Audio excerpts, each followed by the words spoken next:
근데 말기암, 이제 통증 중에서도 이제 가장 견디기 힘든 게 말기암 통증이라고. 말기암 통증.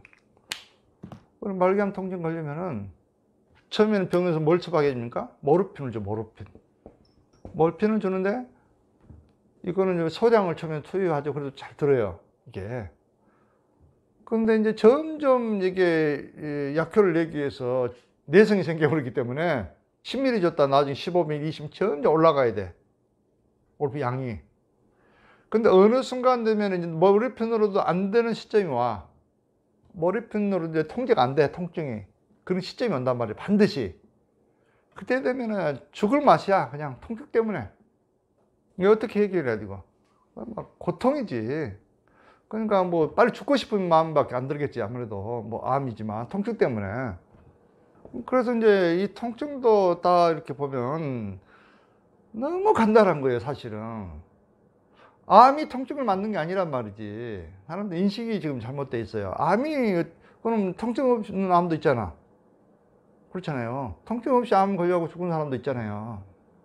근데 암 때문에 통증이 일어난 줄 알고 이렇게 생각하고 있어요. 통증 원인은 너무 간단해요. 뭡니까? 열이 있을 수도 있죠. 반드시 통증 있는 곳에 열이 있어요. 왜 있을까요? 열을 일으켜가지고 길 통하게 해주려고 자연 치유 반응이란 말이에요, 열도. 그래서 근본적으로 통증이 있는 부위는 산소가 없으면 산소가 없는 곳에 통증이 발생해요. 여러분, 아무리 극심한 통증이라도 잘 풀어갖고 기를 다 통해가지고 혈액순환 시켜주면 금방 없어져, 통증은. 이런 간단한 원리만 하면 되는 거예요. 그런데 이제 암 환자들 보면은 이제 통증이 일으킨다고 하는 부위 보면은 완전히 막 덩어리가 돼 있어요. 막 굳어 있어. 막혀 있단 말이지. 그런데 뭐 약만 먹어봐야 무슨 소용이 있어. 산소가 안 해가지고 지금. 모르핀도 사실은 어느 정도 기가 통하고 혈액이 가야 뭐 효과가 있지. 아예 혈액을 타고 가잖아요, 모르핀도. 혈액이 통하지 않는 곳에 통증이 일어나고 있는데 뇌에서 잠시 안정을 시킬 뿐이지 진짜 통증 원인은 없어진 거 아니잖아요. 어떤 암이든지 암으로 인해서 통증이 있는 게 아니고 그 주변에 딱 만져보면 막혀 있는 곳이 있어요. 통증 유발점이 있단 말이지.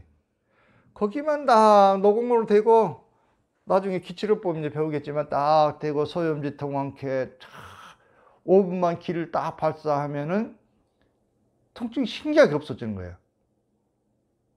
그래서 마장요법이라고 그래요. 기를 발사할 때. 나중에 기치료법 배울 거예요. 손만 딱 대고 있어도 통증이 없어져. 이 산소 부족이 해소되니까. 그러니까 어려운 거 아니란 말이에요. 뭐 중국에는 통증관리사가 있다고 그랬잖아, 말기암 환자들은. 말기암 극심할 때 기공사들이 가서 딱 기를 넣어주면 통증이 없어지고 주기적으로 방문하면서 통증만 관리해주는 통증관리사가 있단 말이지. 약으로도 안 되는데도. 그러니까 그 환자는 통증관리사만 오기만 맨날 기다린다고 그러잖아. 지나면 또 막히니까 또 아프고 막 그러잖아. 계속 영속되는 건 아니지만 그런 과정에서 완전히 또 해결될 수도 있겠죠. 그래서 통증이 일어나면은 모르핀 같은 거 쓰지 마세요, 가급적이면. 산소 부족을 해소해 주기 위해서 통증을 유발시키는 거예요. 막 통증을 해가고 열을 내고 그래야 막힌 데가 스스로 뚫리잖아. 그 자연 치유 반응인 거예요, 통증도. 통증이 있어야 신경이 살아나 또. 특히 신경세포에 산소가 부족하면 엄청난 통증이 일어나. 통풍이라는 거 들어봤죠? 통풍. 그 신경세포에 산소가 부족하기 때문에 통풍이 일어나는 거예요. 대상포진 아프죠? 신경에 산소가 부족하기 때문에. 신경에. 대상포진. 통증 극심하잖아요. 그러면 통증은 엄청난 치유력인 거죠. 그러니까 통증이 없으면은 치유가 안 된다니까. 재생이 안 돼. 재생이. 통증이 있어야 재생이 된단 말이지. 도룡령 가지고 이제 실험을 했어, 어떤 학자가. 도룡령 있죠? 도룡령 절단을 해, 꼬리를. 절단했는데, 절단한 다음에 전기 자극을 줘. 자꾸 통증을 유발시켜줘. 그러면 그대로 꼬리가 재생이 돼. 근데 자극을 안 줘. 통증을 유발시키지 않고, 그럼 재생이 안 돼 버려. 이거 실험을 통해 가지고 재생의 신비라는 그 책도 썼어요. 논문도 썼고. 이 책자 읽어보셨나요? 재생의 신비라는 책자가 있어. 이 책자를 보시면 어떻게 해야 재생이 되는가. 여러분들 모든 세포는 재생이 되도록 되어 있어요. 뇌세포건 신장세포건 무릎 통증이건 연골이든 어떤 세포든지 재생이 되도록 되어 있는데 이 통증 관리를 잘 못하기 때문에 재생이 안 되는 거예요. 통증이 일어나면 통증을 즐겨야 돼. 그러니까 여러분 치통이라든가 뭐 치과가 뭐 하다 보면 통증 심하잖아. 다 통증을 즐겨봐. 얼마나 참을 수 있는 거란 말이야. 통증 같은 경우는 마음먹기에 따라서 아 이게 치유 에너지다, 너무 감사하다, 이런 마음으로 통증을 즐기면 되는데 조금만 통증이 일어나도 뭐 그냥 난리잖아. 그냥 진통제 가져오라고. 그럼 그 근본이 해결이 안 되고 갈수록 더 악화돼 버리는 거예요. 왜? 통증을 없애버리면 치유가 안 되는 거예요. 재생이 안 된단 말이지. 이게 마치 이거하고 똑같아. 열이 뭐예요? 열도 치유 에너지란 말이지.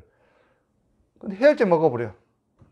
그러면 계속 반복되는 거. 계속 질병이 근본 치료가 안 되고. 몸에서 일어나는 것들은 다 그 자연 치료기라는 걸 여러분들이 알 필요가 있어요. 특히 통증. 통증은 두려워하지 말고 신이 내려주는 가장 좋은 선물이다 이렇게 생각하라고. 그리고 통증 난 부위는 반드시 앞통점, 유발점이 있다. 통증 유발점. 유발점을 잘 찾는 사람이 훌륭한 치유사예요. 유발점을 딱 찾아가지고 풀어주고 길을 넣어주고 즉각 멈추는 거예요. 즉각. 근본적인 문제를 해결해야 되는 거죠. 여러분들은 암 환자는 무조건 복부를 풀어라 이 말을 내가 했는데 복압이 있는 경우는 산소가 부족할 수밖에 없어. 인체에. 암 환자는 무조건 복부를 풀라고 내가 수없이 강조를 했는데 풀고 있는가 모르겠어. 배가 그냥 빵빵해요. 배가 빵빵하단 말이지. 그러면 횡격막이 지금 밑으로 안 내려가지고 산소가 안 들어온다고 그랬잖아. 암 환자들 한 100%가 복압이 있어. 한번 보시라고. 이것만 잘 풀어줘도 저 췌장경락 같은 걸 배워서 잘 풀어주면 얼마나 좋겠어요. 산소 부족을 근본적으로 해소하는 방법이 있잖아요. 그런데 이걸 막 그냥 산소 부족한 걸 모르고 어떻게 수술이나 항생제, 뭐 항암제, 뭐 방사선 이걸로 해결되는 줄 알고 몸에 손도 못 대게 하시는 분도 많이 있잖아. 그렇죠? 너무 안타깝죠. 너무 안타까워. 우리가 질병 때문에 고통받을 필요가 하나도 없어요. 우리가 왜 암 때문에 고통을 받아야 돼? 얼마든지 예방할 수 있는데 자연 치유될 수도 있고. 몸의 세포에 대해서 연구를 좀 해야 되는 거. 다른 데 관심보다도 내 몸부터 좀 여러분들이 좀 공부를 해야 되는 거예요. 너무 간단해.